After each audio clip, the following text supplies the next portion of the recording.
자, 이 사건이 금요일 날 사건 반장이 거의 끝날 즈음에 속보로 전해져서 정말 주말 내내 떠들썩했는데 일단 개요 좀 정리해 주시죠. 네, 일단 지난달 29일 서울 강남 한복판에서요, 이 40대 여성이 납치가 됐습니다. 그리고는 대전 대청댐 인근 야산에서 숨진 채로 발견이 됐는데요. 이 경찰이 피해자 3명을 체포했습니다. 밤 11시 46분쯤 서울 강남구 역삼동의 한 아파트 단지 앞입니다. 이곳에서 피해자를 납치를 했는데요. 범행 마치고 경기도 성남으로 돌아왔습니다. 그런 시각 같은 것들을 종합했을 때 경찰은 대략적으로 납치하고 6시간 안에 이 피해자를 살해하고 암매장한 것으로 추정을 하고 있습니다. 자, 지금 공개된 CCTV 영상 다들 보셨을 텐데 정말 딱 잡아서 순식간에 후다닥 그냥 태워가지고 도망갑니다. 그러니까 지금 이 사건에 연루돼 있다고 현재까지 확인된 건 뭐 3명에서 4명 정도 사이입니다. 근데 실제로 저기 납치하고 저 차량에 여성을 태우고 가서 살해를 한 건 2명입니다. 실행을 한 게. 한 명이 연모 씨, 그리고 한 명이 황모 씨인데 연모 씨 같은 경우는 그래도 좀 이 사안에 대해서 좀 소상하게 진술을 하고 있는 것 같아요. 처음부터 이 피해자의 금품을 뺏은 뒤에 살해하려고 납치했다. 그러니까 계획범행이라고 진술을 한 겁니다. 그러니까 피해자의 가상자산을 노리고 범행을 저질렀고 일단은 보통은 금전 목적이라면 금전을 뺏고 나서 보통 이제 극단 이렇게 살해를 하는 경우가 많은데 그러니까 살해하려고 처음부터 그 순간에 살해하는 게 아니었는데 기절만 시키는 상황에서 죽어버렸다 이렇게 얘기를 했고 또 한 명 공범 황 씨 같은 경우는 검거되고 나서 변호인 선임 등을 요구하면서 일단 수사에 협조를 하지 않았었는데 일단 조사 과정에서 뭐 저항이 심해서 이제 기절시키고 목을 졸랐는데 나중에 보니 사망해 있었고 어떻게 하다가 공범이 대청댐 인근에 장비 등이 있다고 해서 시신을 유기했다. 그러니까 약간 우발적이었다는 취지로 주장을 해서 약간 다소 상반된 진술을 하고 있는 상황입니다. 자, 일단 용의자 3명 현재까지 자, 이 사람들 간의 이 관계가 어떻게 되는지 좀 설명 좀 해주시죠. 네, 그러니까 주범은 이 씨예요. 근데 이 씨는 법률사무소 직원이기도 하고 특수부대 출신이라고 합니다. 근데 이 씨에게 대학 동창인 황 씨라는 친구가 있었어요.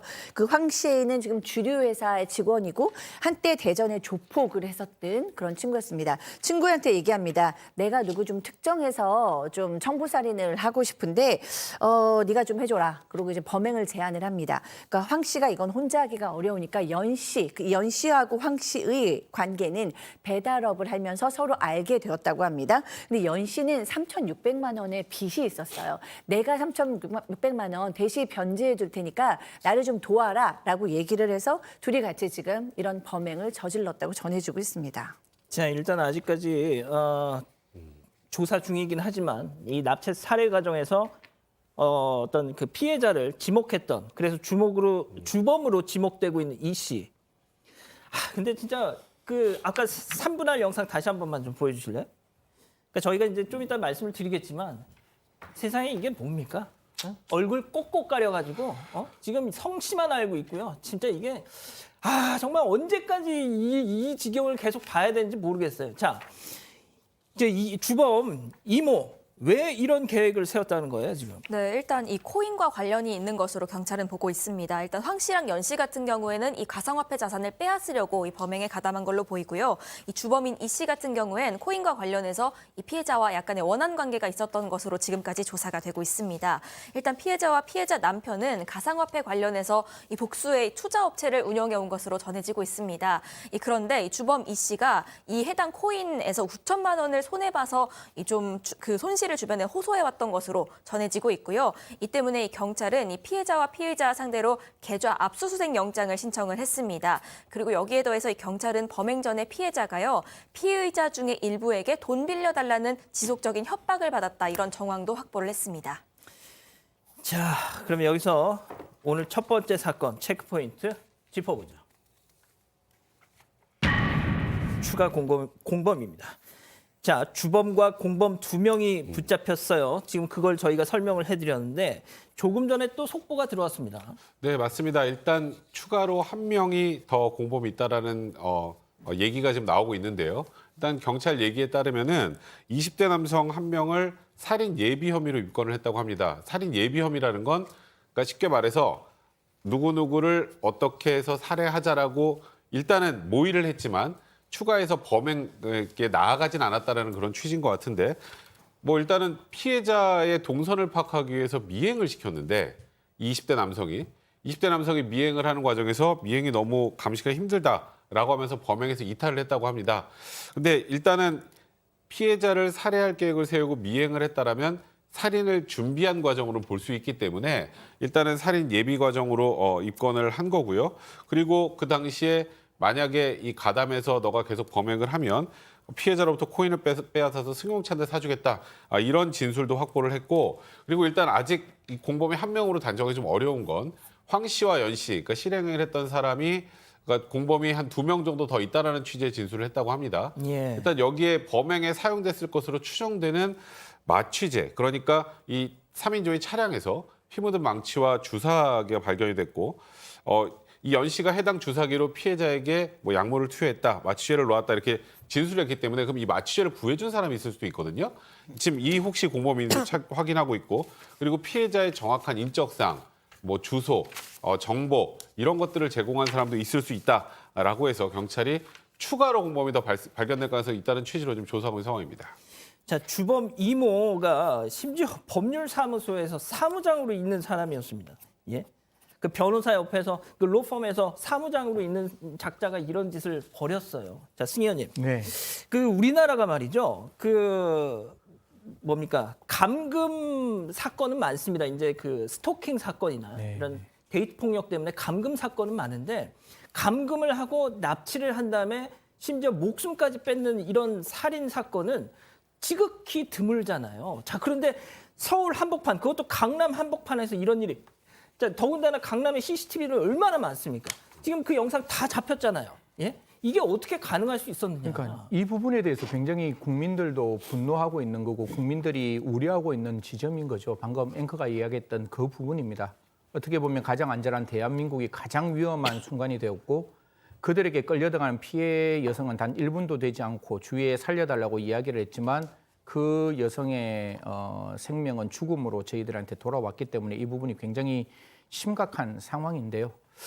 제가 들여다보는 기본적인 내용들은 그럼에도 불구하고 이 사람들이 그렇게 대담하게 범행을 저지를 수 있는 거는 그들이 얻을 수 있는 이익이 훨씬 더 컸기 때문에 이런 대담한 일을 할 수 있는 거거든요. 그리고 저희들이 지금까지 나와 있는 거 저도 퍼즐을 다 맞춰야 되지만 퍼즐을 맞추는 부분은 그 납치했는 차량 안에서 피해자가 사망되었을 가능성이 아주 높습니다. 아주 높은 상황이기 때문에 처음부터 작정하고 피해자를 사망에 이르게 하려고 했던 부분, 그것도 그냥 사망에 이르게 했는 것이 아니라 기타 마취제를 사용했다는 정황도 보이기 때문에 경찰은 단 하나의 빈틈없이 수사를 진행해야 되고 유지금 백 변호사님도 말씀 주시고 우리 앵커도 말했다시피 공범이 있으면 반드시 발본 세 권에서 찾아야 하는 겁니다. 피해자의 어떤 유명을 달리한 사건, 거기에 가담한 모든 사람은 공동정범으로 처벌할 수 있으니까요.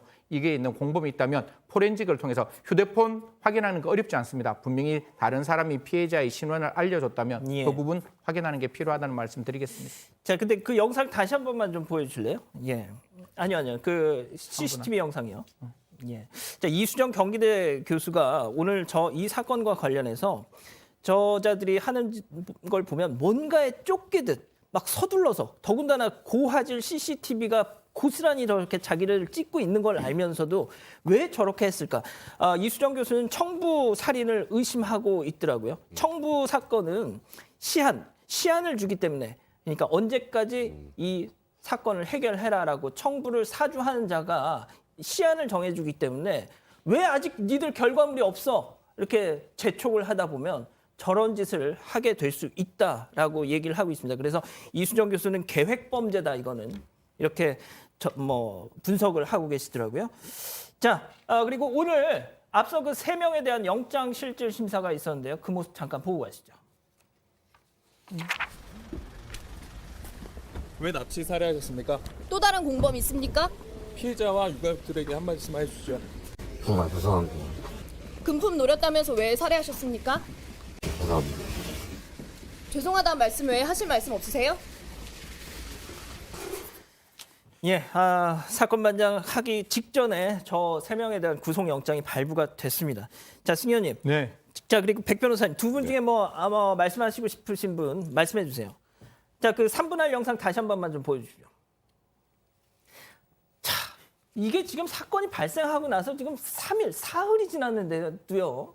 아직까지도 경찰에서 뭐 신상 공개를 하겠다는 얘기는 하긴 하던데 이게 지금 언제까지 이걸 이렇게 보고 있어야 됩니까? 진짜 이게 서울 한복판에서 강남 한복판에서 납치 살인 사건이 벌어졌는데 예? 저는 법리적 판단은 뭐 백 변호사님 뭐 같이 또 다음에 이야기했지만 어떻게 저렇게 똑같은 모습이 똑같은 상태로 저희들에게 계속 보이는지 아니 후드티 누가 제공했는지도 모르겠고 모자 누가 제공하고 거기에 마스크까지 지금 제공하고 있는데 모르겠습니다. 과연 저런 것이 과연 피해자의 인권을 위해서 필요하다라고 말하면 할 말은 없겠지만 저는 저런 모습은 정말 꼼꼼쌈에도 너무 꼼꼼쌈했다는 말씀을 드릴 수밖에 없는 거죠. 만약에 지금 이제 신상 공개가 결정이 돼도 저 사람들 얼굴 알기 쉽지 않을 것 같은데요? 왜요? 오늘 영장실질심사까지 다 했잖아요. 아, 끝났어요 그럼? 구속이 됐으면 이제 바깥에서 저 사람들이 얼굴을 보여줄 수 있는 시점이 있을지도 좀 의문이고 그럼 우리가 아는 것처럼 그냥 단순히 사진 정도만 공개될 가능성도 많거든요. 그러니까 과연 이게 뭐 신상 공개가 된다고 하면 그 공개의 실효성은 과연 있는 것인지 그에 대해서도 좀 안타까운 마음이 듭니다. 진짜 어처구니가 없습니다. 어처구니가 없어. 자 소장님. 네. 그리고 이 유족들 지금 이 정말 너무 힘들다 이런 보도도 나오고 있더라고요. 네, 그렇죠. 너무 큰 충격과 그다음에 이제 슬픔에 빠져 있는 유족들의 반응이 전해지고 있습니다. 취재진들이 들어올 때 굉장히 좀 민감한 모습을 보이고 있고요. 더 이상 할 말 없다, 나가달라라고 얘기를 하고 언론 보도에도 왜곡이 많다. 발인식을 다 치른 후에 우리가 입장을 밝히겠다라고 얘기하셨다고 전해지고 있습니다. 야 신상 공개 이거 진짜 아유 진짜 알겠습니다. 계속 한번 지켜보죠. 첫 번째 사건은 이렇게 정리하고요. 가족 여러분, 잊지 마시고 구독과 좋아요 알림 설정 여기.